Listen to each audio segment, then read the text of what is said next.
Hello, and welcome to the third in our series, The Best in SaaS. It's a masterclass that is within the Venture Scale Academy, and it'll also be a podcast series which you can get wherever you get your podcasts. And I am really excited today to be joined by the beautiful Juby, who we've worked with for a while, to help us navigate through what I think is one of the biggest challenges, having been a startup founder many times, that most founders have, which is how to hire like a pro, how to hire well. So, Juby, welcome and thank you for being on our masterclass and in our podcast today. Thank you, Richard. It's so exciting. I tell you why I'm excited about this podcast, because I have the humility to say that over the years, I have hired incredibly badly. I've also hired incredibly well. Thankfully, I think I've had more wins than I've had losses, but I have made some really bad hires and it has cost me and it's cost my business a lot of money.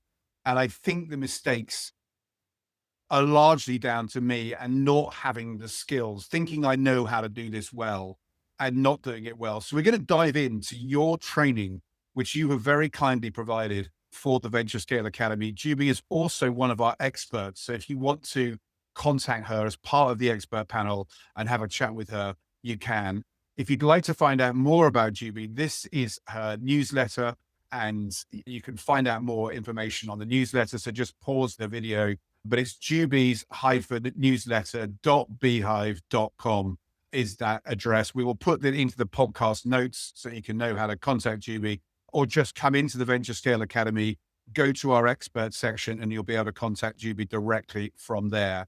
And she has kindly created this incredible training course for us called How to Hire Like a Pro, which is in the Venture Scale Academy, which you can see on the screen now, broken down into 3 sections: before hiring, during hiring, and after hiring.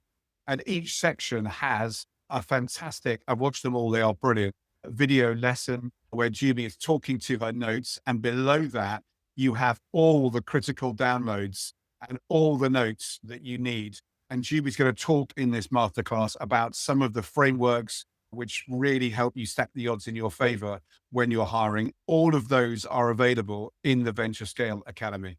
Just go to venture-academy.com to find out more. So, Juby, back to hiring, back to doing it badly. I guess when you start the hiring process, let's talk about before hiring. Most people's thoughts will turn to the job description. That's the kind of starting point, I think, fixing a job description. Now, I know the mistakes that I've made in the past, but I would love you to tell me what are the most common mistakes with the job description and how should this process be done? If we look at the job description, I think many times most of us use job description purely to advertise a role.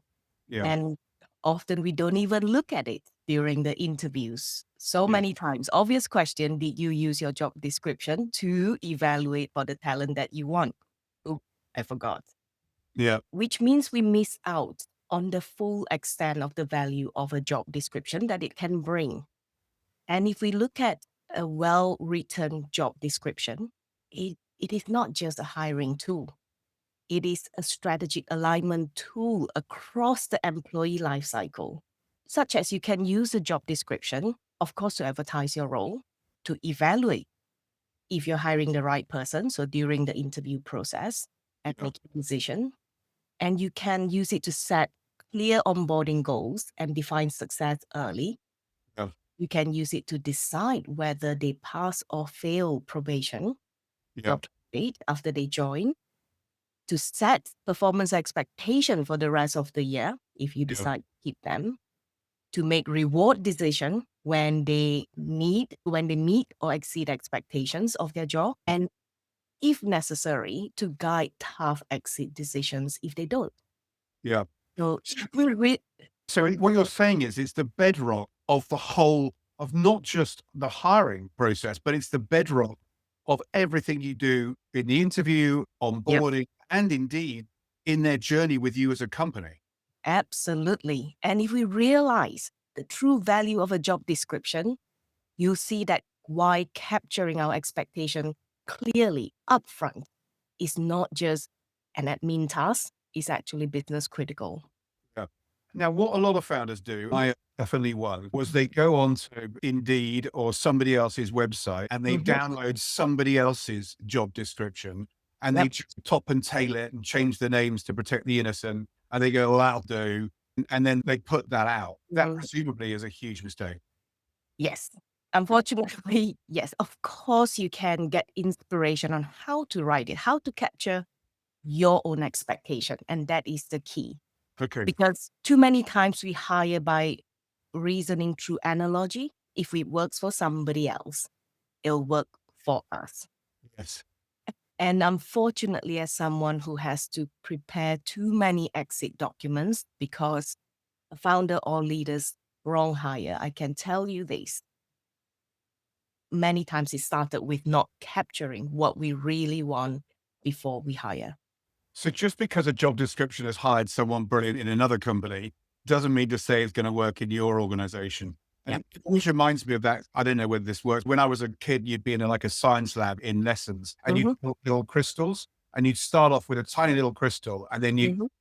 you'd put it in the right environment and it would grow. And then Mhm. at the end of that crystal, you had this beautiful, great big crystal that had grown. But if Mhm. you tiny nick in one part of that crystal when it's very small, and you then let it grow, you get this beautiful side, one side, and then this really horrible side, the other side. The message to say now, and I don't think we should underestimate the importance, is the job description is everything. And you need to spend Yep.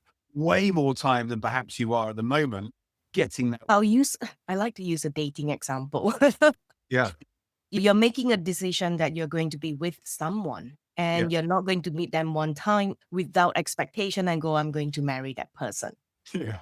You take, and unfortunately, it's also very similar scenario, right? And you mentioned very early on that you have made the mistake of Mm. wrong hire. And that's very normal. We have to go through that to go, okay, actually, these are some of the things that we really should consider and it's important for us. Yeah. And then the next time you're looking for someone, you're closer to meeting the right person. But it all starts with us knowing what we need. Yeah, that's a brilliant analogy because in many people's lives, they might spend longer with this person in a working week or in a month than they actually do with the person they are married to. So, we should be through it with that kind of rigor. Now, you talk about setting expectations Mm. out gates, and you have these 7 things or 7 categories. Again, you can download this framework in the Venture Scale Academy, but can you run through some of the 7 expectations and those categories that you should jot down before you even write that job description? So, what I would like to highlight is treat these 7 expectations as a holistic guideline to make sure that you cover the most important things in a role. Yeah. So, the first one is scope of accountabilities and impact. It is one of the most important one. You're trying to scope out the role Yeah. because it's easy for us to go, everything is important, Yeah. and then we cannot find that unicorn. Yes. Yeah. So, what is most important, size of their role, if you like. Yeah. And then, how do you expect them to solve problem? So, solving is the second one.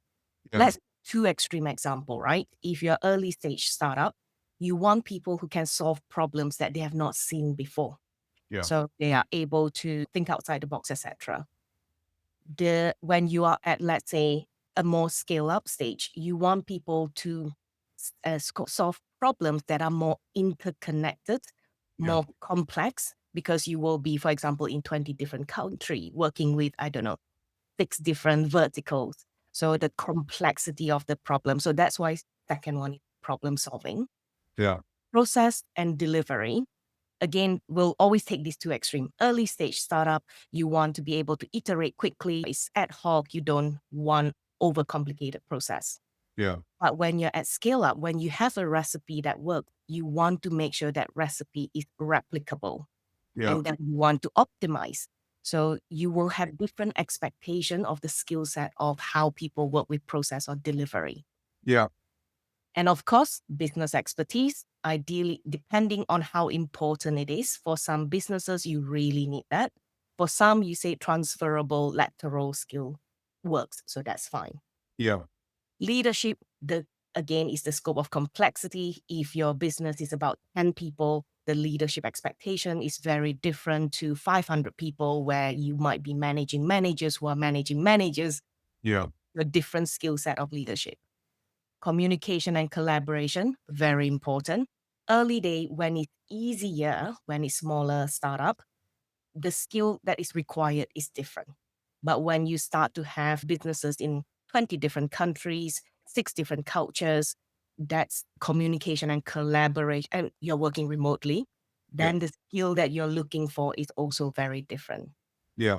Last but not least, of course, the job family technical expertise. So that's number 7 actually is one that we're very good at looking for. We want this skill in salesperson or this skill in an engineer. Yeah. But the 7 collectively will make sure that you cover the key bases you need for somebody's holistic role. Brilliant. So the scope of accountabilities is all about making sure they're brilliant at just their narrow job, right? They don't need to be a jack of all trades. They just need to be really good at the role that you're hiring for. Problem solving. All of these, by the way, depend on which stage you're at, as GB just quite rightly said. But problem solving, agile in the early days, more complex decisions down the line. Process and delivery is number 3. What are the guidelines for delivering results? You can see how important this is and how much thought you need to give to this in the early days. And almost the more you put in the early days, the more you'll get back later. What expertise in business are you looking for? What particular leadership skills do they need to be able to think for themselves? And in the early days, you want self leaders and people who are going to run their own day. Later on down the line, it might be people with much bigger management skills because they're looking after bigger teams. Collaboration and communication, again, will depend on early stage versus later stage, what skills you're looking for. And then that technical expertise is number 7. So this whole framework is in GB's training in the academy. So sorry to put you on the spot there, but thank you for answering those questions. I'm just, as I say, emphasizing this point of getting the bedrock right. Next thing I'd like to talk about is bias, and bias can bring when you're hiring. And I'm really thinking here about founders who might get impressed because somebody's worked at a big logo in the past. Can you talk a bit about that? Let's touch on that big logo, right? So we might think that if we hire someone from a big successful tech company like Google or Amazon, they'll know what good looks like. Yeah. And that logic is both right and wrong. So if you hire someone who, let's say, helped build Google from the ground up, who scaled through chaos and ambiguity, that is the stage of your business. Yes, they probably have exactly the kind of experience you need.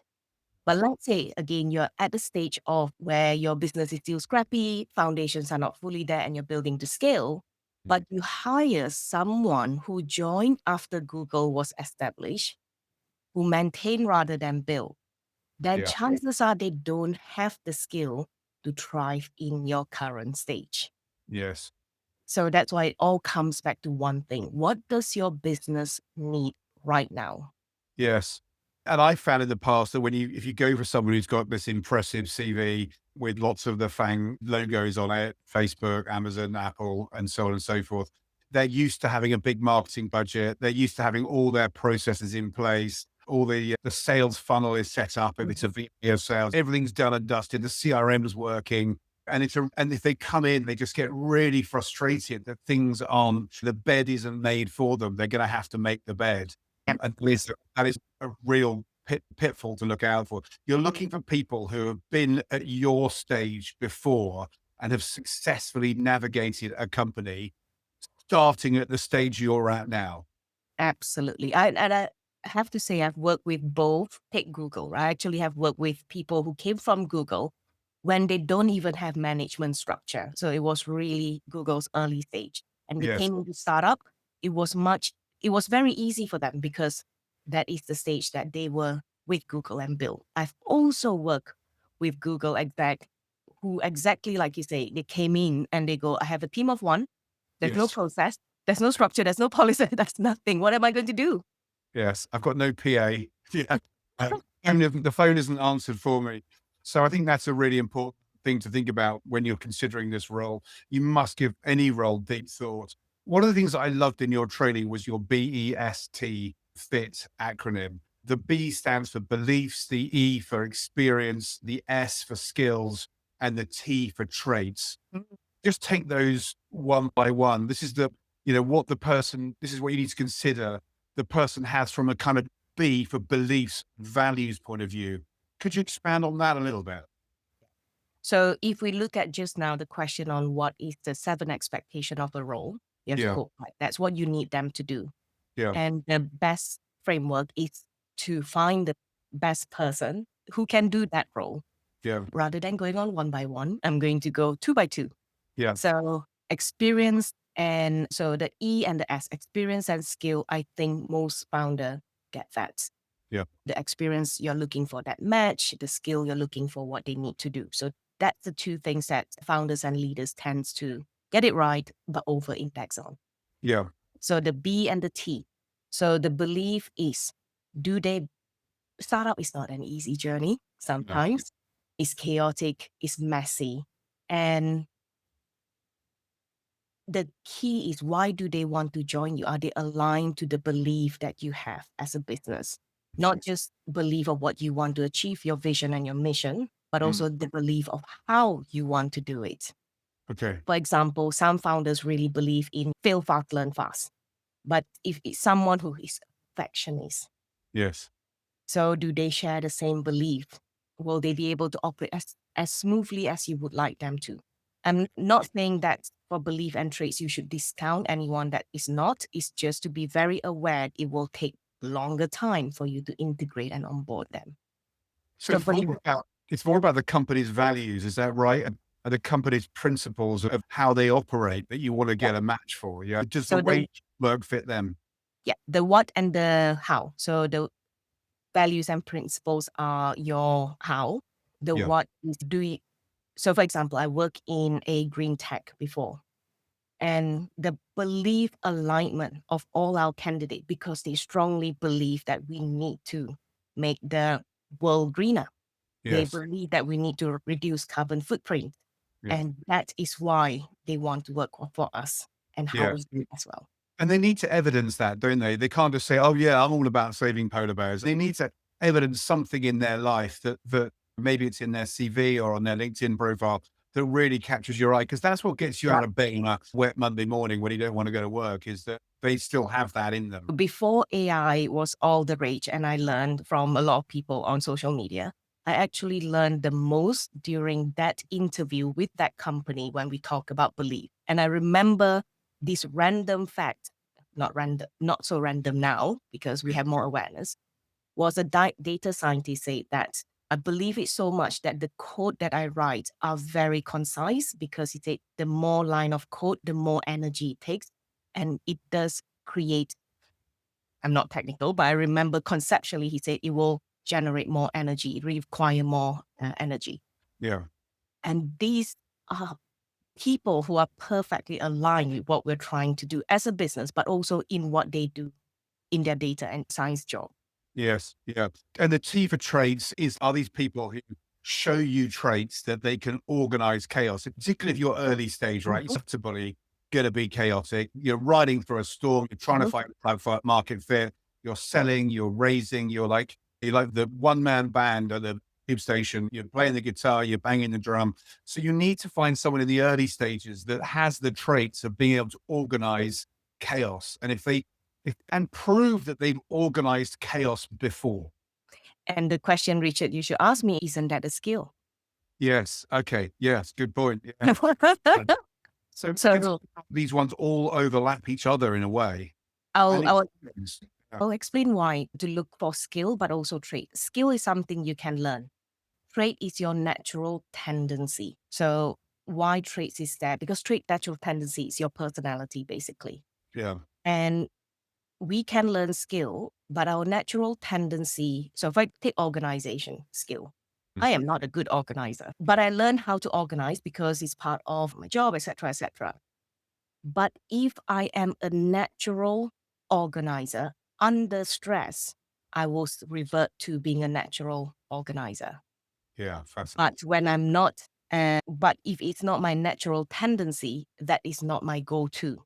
Yes. And why is it important in startup? Because we're always in a little bit of a pressure cooker scenario. Yeah. So we want people who already naturally are inclined to the way we operate, hence to look out for traits as well. Yeah. It's fascinating. We could talk about the psychology of that for hours. We haven't time today, but people always said about me, you like building houses, but you get really bored living in them. And I think Mhm. the reason I mentioned that analogy is that I have a natural personality for new, for startup, for fresh, Yep. that's Yep. where, stick me in a big organization and I would be with detail and process and rules and all that sort of stuff. And it's a nightmare. So you need to find that inbuilt. I've done it. I've worked in a big business. I've taught myself to be detailed, Mhm. but I found my energy draining doing that. Whereas my energy really comes from creating new. So that's what we need about best. So Abs- hopefully we've shown in that sort of first sort of 20, 22 minutes of this podcast and this masterclass, how important getting this job description right is. And we're not going to be able to do it justice in this masterclass. My suggestion is that you go and do the training. Julie has laid all of this out in order with the downloads, with the frameworks in the Venture Scale Academy. So hop on there, join the academy, and you'll be able to see this training in action.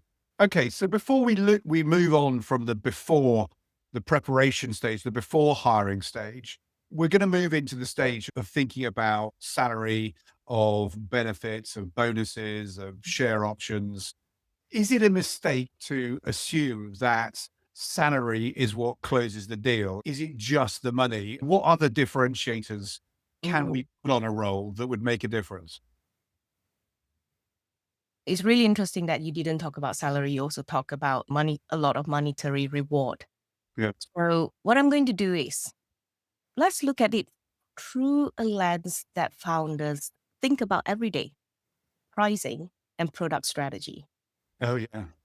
Most founders don't want to compete on low price for their product because it's a race to the bottom. Yeah.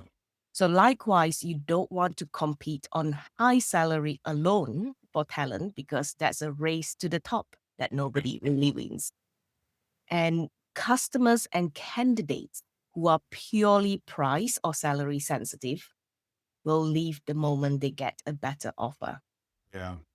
So just like, in product, you want to build differentiation strategy to attract your talent, which is what you're asking for, Richard, because it's also more sustainable for your business, harder for competitors to copy or poach your talent.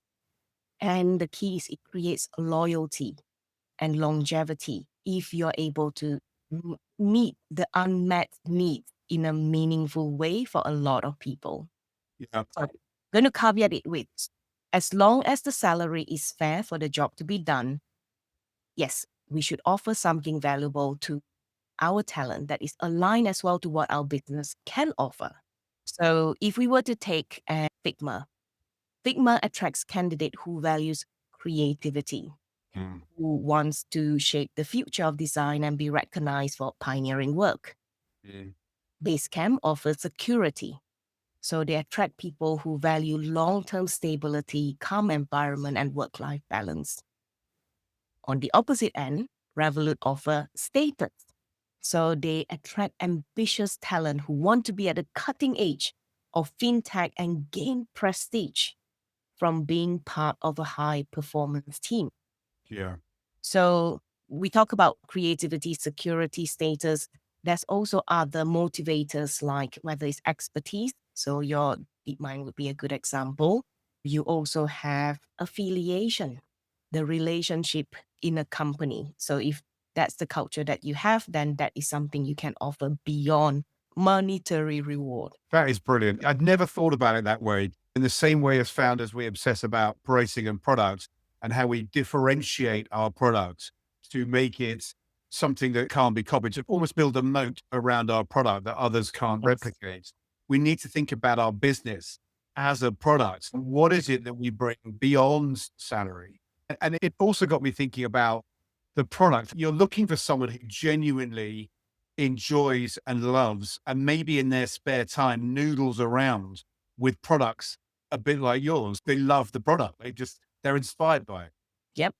Or they're inspired. For example, I've worked with a company where, we were the underdog and we really want to take on, for example, Google.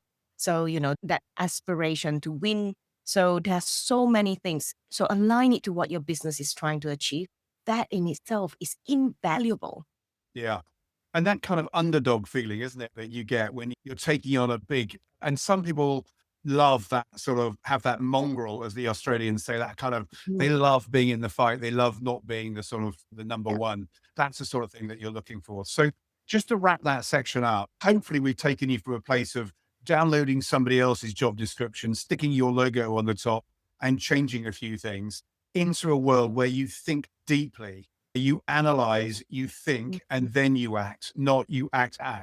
Think deeply about the job description. Get the foundations right, get the crystal right at the beginning, and you will not only attract the right candidates, but you will be stacking the odds in your favor of finding the right person for the role. So let's move on now to talking about during the hiring process, which can be quite a chaotic time. I know in your training, you have the painting of the screen thing, because we've all felt that. But in the training, you talk about 3 things to focus on when selecting the right person. I guess we need to go back to that job expectations document, do we, as a Mhm. start point when we're actually in the hiring process? Yes. So when you were talking about the screaming, it brings back a lot of memories of, and I'm going to say this, and I suspect a lot of people will resonate. How many times when we're in the process of interviewing candidates and we feel like we need to see more candidates? Yeah. And it usually happens because the I'm going to go back to say this, the expectation we have captured in the job description is unclear. So Yeah. what that means is every time we meet a new candidate, it actually adds confusion. There we go. Maybe we need someone more strategic. Oh, actually, we might need someone more hands-on, or maybe more of this experience or more of that skill. And so the carousel begins, round after round of candidates interviews with no real progress because each candidate just added more noise instead of clarity. Yes. So that's why the job description, as we spend time up front to capture what great looks like for the role, thing, and the business, that clarity shorten the process. But most of all, they surface the candidate that you're looking for. So it absolutely makes sense to me. If you haven't been clear about the seven elements that you're looking for in somebody, if you've just downloaded somebody else's job description and fired it out, you don't know what you don't have clarity over what you're looking for. And then you see lots and lots of different people and you go, I haven't seen what the thing is yet. So if you define it early, you can exit people from that process far quicker because they're not a match for the 7 roles. That makes a lot of sense to me. The other one that I founders fall into is they say, "Oh, I know an A player when I find one. I'll just know the right person when I find it." And you're relying then on gut instinct rather than whether actually they have the DNA to do the job well. Is that another mistake that you find? Yep. Because then if I'm going to guess if especially you're not hiring alone, you're not the only decision maker, you might have, I don't know, if you're hiring a VP of sales, you might have your VP of product involved, you might have your other team members. And if all of you are depending on gut instinct, each of you have your different criteria of what Yeah, good looks like, yeah. based on your past experience of gut instinct, rather than based on collectively you go, yes, 4 people going, yes, this is what we need for our business because in product, we really have been missing this from our sales team or from our CS team. This is what they say they might need. So if you and the team can agree what those attributes are, then I'm guessing what you need is a scorecard during that interview process Yep. against which you can score a particular candidate Mm. in 7 areas that you've defined so carefully at the start of this process. Now, I'm hoping, and open brackets, I know that you do, close brackets, you have a scorecard that you can download in the Venture Scale Academy that will help you mark, I guess, against that candidate and against the expectations that you've set. Is that the thing to do? Absolutely. If our listeners are paying attention, they will realize that before hiring, we have created the job description. And Yes. when you're interviewing, you're just, again, using that job description. And now, as you're saying, if you're going to evaluate and score evidence that we have seen during the interview process, there's no extra work. You're Yes. using the same document over and over. Yes. And that's fascinating because then you can compare notes at the end of the interview with your other founders, with your business partners, or with anybody else. If you do it on your own, it's incredibly valuable. But if you're able to say, how did you score on skills, or how did you score on experience, or Yeah. able to see the different range of scores that you got. But how Yep. can you know what you're looking for if you don't define who's the right person, if you don't define straight out the gate what that person looks like? Absolutely. You're comparing apple to apple. I'll Yeah. actually share a quick story, Richard. Recently, a leader, one of the leadership team, a leader, this went on holiday, and she said, "Look, I have already application coming in. Other exec, could you do a first round interview?" So they shortlisted 3 candidates while she was away, and she came back and go, none of the candidate meet the expectation Oh, wow. because there was no calibration of what good looks like. Okay. Okay. Yeah. That's another stressful thing. And okay, so define what you want, set your expectations in the job description. That gets rid of the noise. And then during the hiring process, you have a clear vision of what you're looking for. You have a scorecard to assess against. I love the idea. I've hired alone, and it's like a lot of things, it's a very lonely process. And you feel like the weight and the burden of it's all on you. I also like to get 2 or 3 people in an interview at the same time, rather than somebody everybody going through in sequence. So come back and meet this person and meet that person, just so everybody can get similar view. You then get to this point when you're hiring, or I did, where I found that when I'd found the person that was sat opposite me, and maybe I was using I know an A player when I see one, and probably that's why I didn't hire very well. But I used to get to this point where I slightly fell in love with the candidate. And I then found myself trying to sell the role, or sell the company, or sell me to that candidate. Mm. Is that a mistake? What would be your counsel, your advice be at that point? Do you sell equally, or do you only sell to the candidate that you want? Okay, interesting. Could you expand on that? Oh, no, it is a question for you, actually. Oh, So okay. can you defend? I think I don't sell at all to candidates that I don't want. And I think I sell massively and oversell to candidates that I really want. And I think in a Mm. sense, my worry with that is that the candidate knows it. And it's almost like the Mm. power has gone across the table now. And now the candidate goes, oh, these people really want me. It's on all the power's on me. I can now pick my salary, pick my title, pick my job role. I was just interested Mm. whether you had any thoughts on the challenges, or what the dangers are, or is it a mistake to start selling to your candidate? Okay, I'm going to assume selling means you would like somebody to accept your offer when Yeah. an offer is Yeah. made.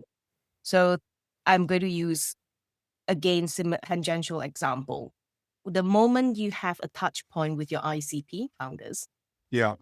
you're nurturing them through the funnel. Yeah. So when they're ready to buy, they will make that decision because you have nurtured them throughout that journey. So for candidates, it's very similar, because you don't know if they might be the right one or not until you've gone through a few steps of the process. So you want to nurture them all the way. And even if they are not the right one and you might say no to them, they are your advocate for a Yes. potential candidate they might have a connection to that is perfect for you. So I would say you should sell at every stage. Yeah. And the moment you want to offer, then they're more likely to accept. That's fascinating. So when you say through every stage, you're talking about awareness about the company, so that the website needs to looks good and looks Mhm. exciting, and the messaging's clear. And then the job description needs to be something that somebody reads. And I assume because we've got our new job description based on expectation Mhm. all out, the candidate's actually thinking, wow, this is a different job description than the Mhm. 95 other ones that I've looked at. They've really thought about this role. And actually, I think I've got something really amazing to to offer here. And then I guess when they start, looking at the company, Mhm. finding out more information. So what we're doing is keeping standards high and at Selling every touch point. Yeah. at every touch point. Even Okay. if you are not selling as founder, as you say, the job description is doing your selling. Your Yeah. website is doing your selling. The Yeah. process, the feedback, the timing you get back to them is doing the selling.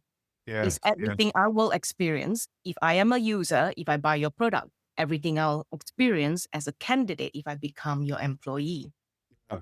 Isn't that fascinating how we've covered off products and pricing in one area, which is, and now we're talking about marketing.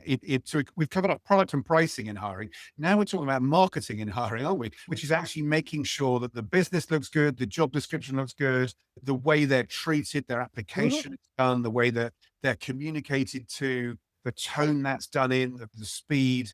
That's a fascinating way that you would never allow your potential customers to look at the company in a bad way. So why do you allow your potential candidates? Yeah. Or you also don't want to attract your non-ICP because you know that is a cost to you. So Yes. same thing, if your job description is so broad, you're not capturing your ICP, but in this case, your ideal candidate profile. Oh, I like it's getting better. And better. No. I spend my time teaching sales founders not to waste time with non-ICP customers. And you're saying, don't spend your time, waste your time with non-ICP candidates. And I absolutely, it's the same thing, isn't it? It's Yep. absolutely the same thing. And I'll tell you another analogy on that is in the same way that I might teach salespeople to ask for referrals because that's the best Mm. Yes. new business you can get. I'd never thought about candidates actually referring other people they know to your role. Uh, I had such a good experience with one company once, and they said no to me. yeah, And I still recommended other friends who go, I think it is a good company to work for because of my experience as a candidate. yeah, yeah. How do we make them want to say yes at the end? How do we subtly do that? So we have subtly do that across the journey. Yeah, And how do we want to make it's it's simple. Why would your customer say yes? Because you're fulfilling the need that they're looking for. yes, And the need are both. We talk about, of course, the right salary, the right compensation, etc. yeah, But also the need that are more intangible, that are more intrinsic. Is a place that I can do what I've always enjoyed anyway? Is it a place that I will grow? Is it a place? So both your extrinsic motivation yeah. and intrinsic motivation for the individuals are met. So you're tying it back to their personal goals and you're mapping their personal pain of what they want from their next role. And this is really important, isn't it, for A players? Because they'll have an A player will have a really clear expectation of what they want out of their next role. A B or Yep. C player absolutely won't. They'll just come for the money and they'll leave when the going gets tough. So I guess you have to tie it back to their personal goals, their personal needs, their personal aspirations. And that will make them want to say yes. So what I notice with your best talent, usually they don't accept the job now just for now. It's Yeah. already their step to 2 steps ahead of where they want to go to. Okay. So that's why it's really important to know their long-term career aspiration and how do you provide that opportunity, whether to stretch, to develop, deepen a experience for them in this role. Absolutely fascinating. You are a rung on the ladder. You're not their final destination. One of the slides that jumped out at me in the training that you've done is great candidates have options. It would be ridiculous to think that if you really do find someone who's a perfect fit for your role, that they don't have other options. And we're going to pick this up in a minute when we get into the sort of after hiring process. But so let's pick that up then. But the question I've got to ask you is a great candidate in a role at the moment. I would it be odd to find a great they may have garden leave or something, but Mhm. why, if they are a great candidate, why aren't they working now? Could you just help me with that? I will always go, there's always two sides of a coin. So yes, that's one. A good candidate usually is in a role, but also a good candidate also work themselves out of a job. Yes. Many great people will work themselves out of the role Okay. and they will also either they step out because there's no more role in the company or they're looking for the next step within the company. Yeah. So and they, I think the best indicator is they won't not be in a role Love. Yes. Well, The role that they were in just didn't have the ceiling that they needed, that they'd done all that they could possibly have done.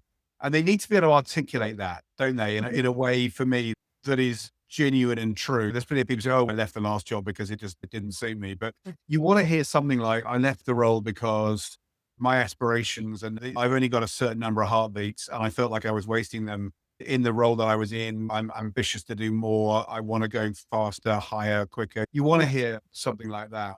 You Mhm. want to hear they have also groomed a successor. Because Yes. it's easy to say, I've done all of that. A good Yes. indicator to look out for is when they leave, did they groom their next successor? Yeah. Fascinating. Absolutely. I could talk to you for hours. I've only got about 10 minutes left, but I wanted to just quickly dive into two or three other areas. One is you've done that, you've made your decision, you've done that hire. Something that founders do really badly, and I go mad at them for this, is what I call their sort of due diligence phase now, which is you found Mm, the person, but too many people don't reference. And it's really important that you speak to people that this individual's worked with before, isn't it? yes, absolutely. But also at the same time, many people will go, the candidate will only give you names of people that will speak well of them. Yes. Yeah. Yeah. And what we'll do then is we do backdoor referencing. Yeah. And I want to caution us on that. Number one, why are we doing this to start with, right? We are doing this to get to know the other person better. Yeah. And we, of course, would, if we do that, we want to hire them. And we hope that they will work with us long time. But if it is done without them knowing and they found out about it could break trust sometimes. Yes. And you're already starting at the back foot. Yes. So I'll share a couple of examples. So actually, I have one example where the founder hired for the same role twice in a year and they actually didn't work out. Right. So they slow down, really capture the role, etc., but they did 9 reference call. Wow. And I'm not saying that is what you should do, but what I'm saying is they really do their due diligence, but ask permission from Yep. the other person with clear expectation. They go, here are all the reason why we want to hire you, and Yep. we want to validate this. Unless in a reference call we surface something that actually is massively a red flag, the Yep. offer is still on the table. So Yeah. we would like to actually ask for references who would give us honest insights into you. Yes. Yes. So And when you that's adult to adult conversation.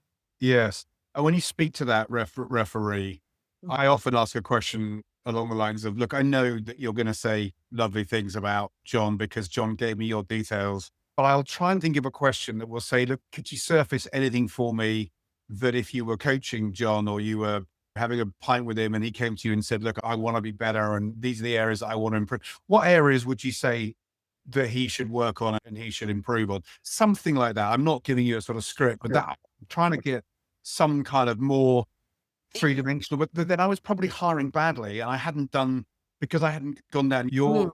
methodology. I think I'd have known all of that had I got my expectations right at the beginning, if that makes any Mm. sense. You would. You actually most likely would. And you would have also built relationship throughout that selection process. And you would probably say, we noticed these 2, 3 areas that you might not have as much experience, etc. These are probably the 2 or 3 we want to ask your reference as well.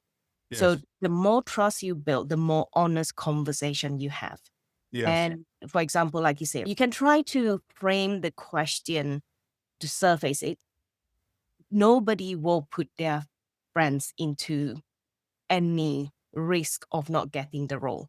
But Yes. you were to say, John, could you let Richard know that I will be asking for reference? And if you could say let's say you've already had conversation, that you give permission to share what are your areas of development. Yeah. If John tells you, you will already feel more, okay, Yeah. I don't have to sugarcoat anything. Actually, they want to be able to support them. Yes. Another founder that I coach actually put it on the table that if we surface anything that you need development, we'll put the plan before you start. Great. Yeah, absolutely brilliant. And let's talk about that sort of after hiring process, which is Mm.